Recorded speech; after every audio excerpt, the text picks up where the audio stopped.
this is loud enough for everybody to hear? Think so? Okay.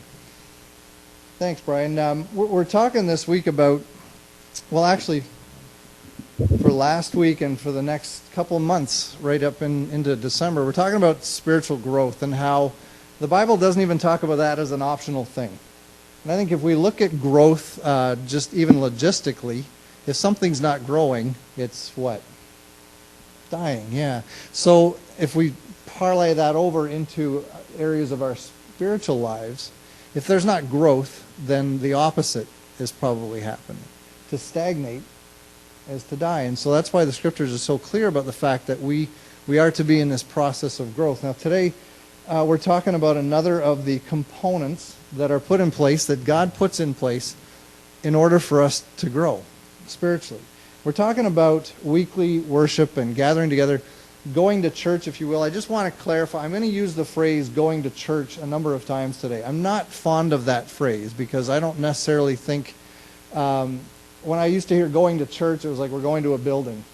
And I really don't believe that going to church has anything specific to do with a building. It has everything to do with people and gathering together with people.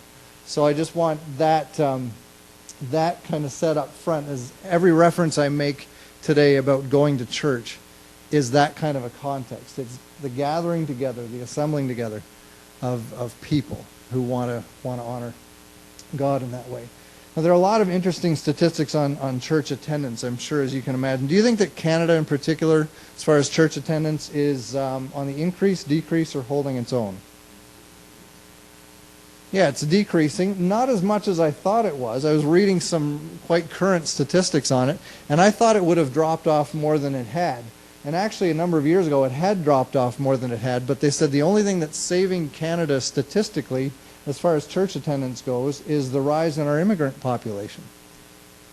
It was interesting to note that because there are so many immigrants that are moving to Canada, that's what's jacked our statistics back up.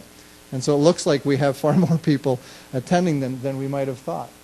But yeah, you're right. Canada in general is on the decline as far as church attendance. Why do you think that is? Why since the 1960s has it consistently gone down, with the exception of the immigrant population? Mistrust in the church? Hypocrisy? Yeah, people have just seen and heard. We're in an information age where, something happens at a church in Texas and the world knows about it 12 minutes later.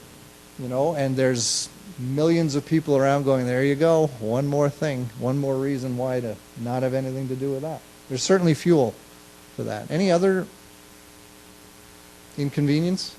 We've gotten busier, right? So to fit one more thing in consistently, how do you do that? How do you make church attendance or weekly worship a habit? They say in order to make something a habit, you do it for 28 straight days and then it becomes a habit. Well, how does that work into it?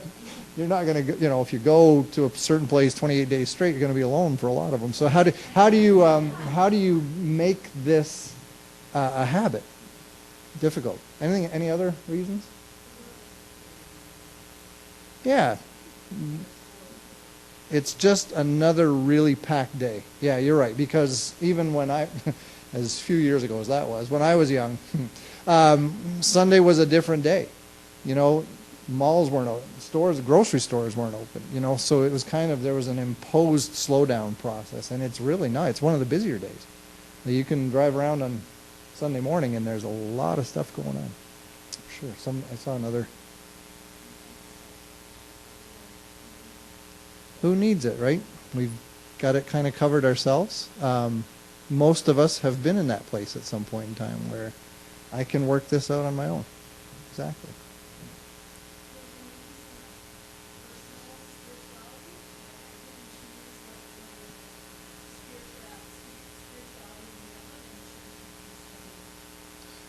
Right. It's hard to find a community that's going to line up exactly the way you do, right? So you kind of give up after a period of time, especially with so many options that are out there and available. Yeah. Thought I saw another. Pardon? Yeah, I'm sure the family dynamic has, if you look at the years of the decline, it goes pretty much in line with the family decline, and actually goes in line with a number of different things. With crime, it's interesting to note where the scales consistently drop in a number of different areas.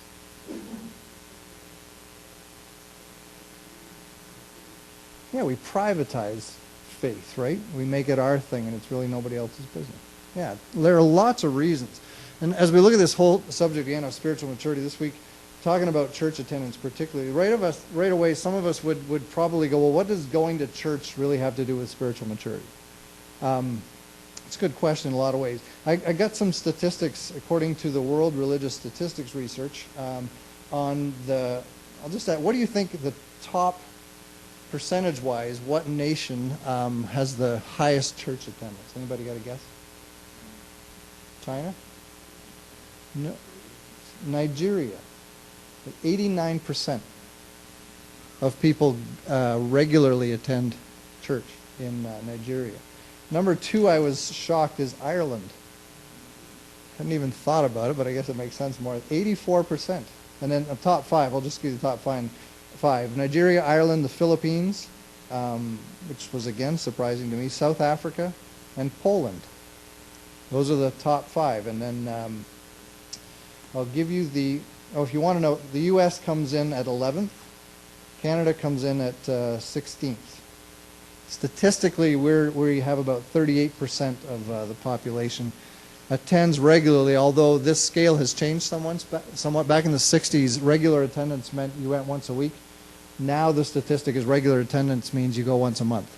So they've even shaded that, I think, to try to make it look a little bit more acceptable. The bottom 5 would be Finland, 4%. Well, Finland, Iceland, Sweden, and Estonia, all at 4%. Japan at 3%.